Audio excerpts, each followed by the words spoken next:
Welcome back, guys. Today's gonna be really fun because we're gonna be talking about my favorite things. If something got taken away from me, would I cry? Would I be upset? Would I throw a temper tantrum? That's what I consider my favorite. I'm gonna be sharing lots of brands, lots of products. So let's start with some basic stuff. So as you guys know, I have a lot of milling machines, equipment in the shop, and it all gets greasy and yucky. How do I clean my machines? And I use this, ZEP Floor Stripper. You can buy this in the gallon or the 5-gallon jugs. And a colleague of mine turned me on to this, and it is fantastic. It works better than gasoline, diesel fuel, any of the purple stuff, whatever it is, the best stuff I've found so far. I like putting it in this hand pump sprayer. You just pump it up. You can control the nozzle, and it just takes the grease away, but doesn't harm the paint.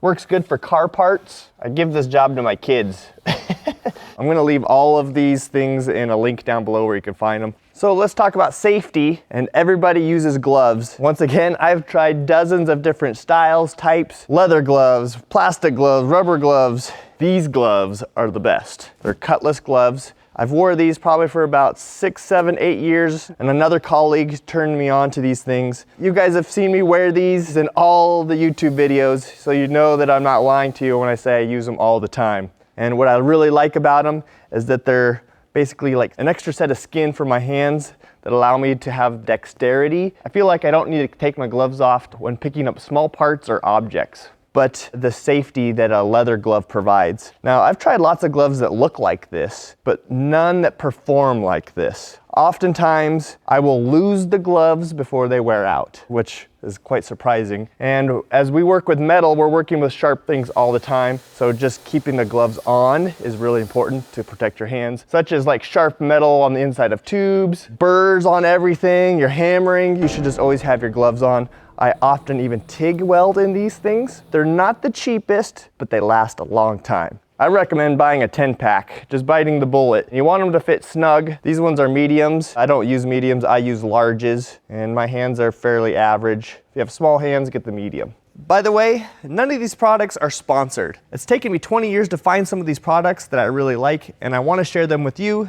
And of course, I sell some of these on the Fireball Tool website just because I love them so much. We're in the bathroom, and one of the things I use the most is hand cleaner. Probably 2, 3, 4, 5, 6, 7 times a day, depending what I'm working on. And throughout my career, I have really never found a hand soap that really works for me. I've tried Gojo, I've tried dozens of different types of soap. This right here, ZEP TKO Hand Cleaner. By far my favorite. It's the right mix of grit and soap, if that makes sense. I like it so much that I went to Amazon and I bought 6 gallons of this stuff. It's just that good. It's actually quite hard to find, believe it or not. Try it out, you won't be disappointed. So let's talk grinding. I recently did a video where I was trying to remove mill scale. These are my new favorite mill scale remover discs, the Walter.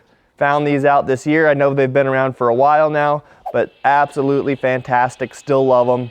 And another cool trick, if you have a 4.5-inch grinder, you can actually use the 5-inch disc, which is gonna give you a lot more life without a lot more money. They're spin-ons, so they're nice because you don't need to use those washers. And they're made of something special. I don't know what's inside of them, but they work good. That's all that matters. Fantastic. I do sell these at the Fireball Tool website also in a pack of 5 if you want to try them. Next thing on my list is boots, another safety item. So last year I was having a lot of pain in my feet and I was searching for a better solution, and I have the best boot manufacturer right here in my hometown, what I consider is the best boot manufacturer, Nick's Boots. They are handmade boots. They build them to my feet. They are all leather construction. There's no foam or anything like this. These are a logger style, which means they have a high heel, high arch, and a really grippy tread, and they're extremely comfortable. They take a long time to break in. That's the only downside. I've been wearing them for almost a year now, and it took a good 6 months to really get these things to be perfect. To put that into perspective, my Red Wings were actually almost half wore out by the time that these ones are broken in. So I expect a long life out of these things. You can see I've been doing some cutting torch. No big deal for these things. Double stitched, fantastic. I have a whole video on how the guys make them and put these boots together for me. If you're in the market for a custom set of boots for your feet, recommend Nick's Boots. They're made to order. They take a little while to get because they're custom. They're rebuildable, which I like, and they come in many different colors and shapes. Nick's and Fireball together collab, and I will be having another boot collab come out soon,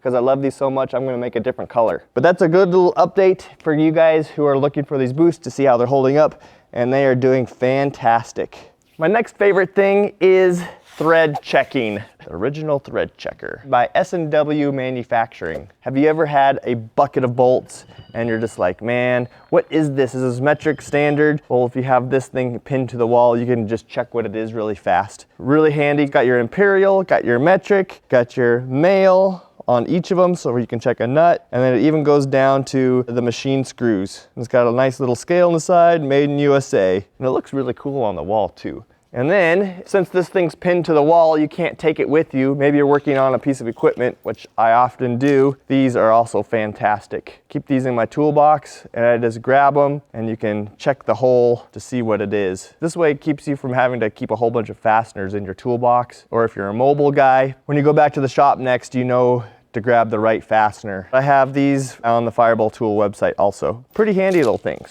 So let's talk hole drilling. Now, I've had quite a few broken fasteners this past year, and I've got this little kit by FMT. It's a screw extractor set. What you get is a left-handed drill bit and a screw extractor. What's really cool about this set is the left-handed drill bit is actually a method to remove the screw because it's turning in reverse. The grip that it has will often pull the broken stud out. And if the left-handed drill bit doesn't work, then the screw extractor is number 2. And man, it feels like they just have the right sizes. The drill bits are sharp. I've actually let my son use this and he's been abusing them, and as you can see, they're still working. So if a 13-year-old can use these things and they're still working, that says a lot for the build quality. Every toolbox should have this set in them. They don't take up a lot of space, but they're perfect for emergencies. Then the next one, since we're more on screws, this is my drill tap index. This is a Norseman set. Love Norseman stuff. I know a lot of you guys are always looking for a good one. These are really good quality spiral tipped taps. Fantastic, nice little set.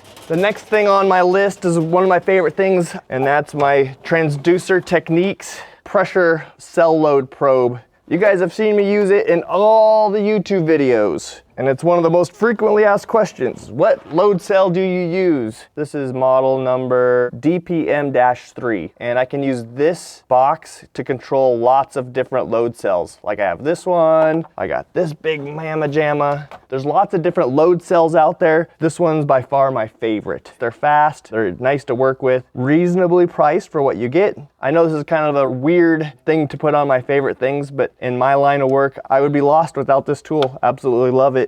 My next favorite thing is this welding gas.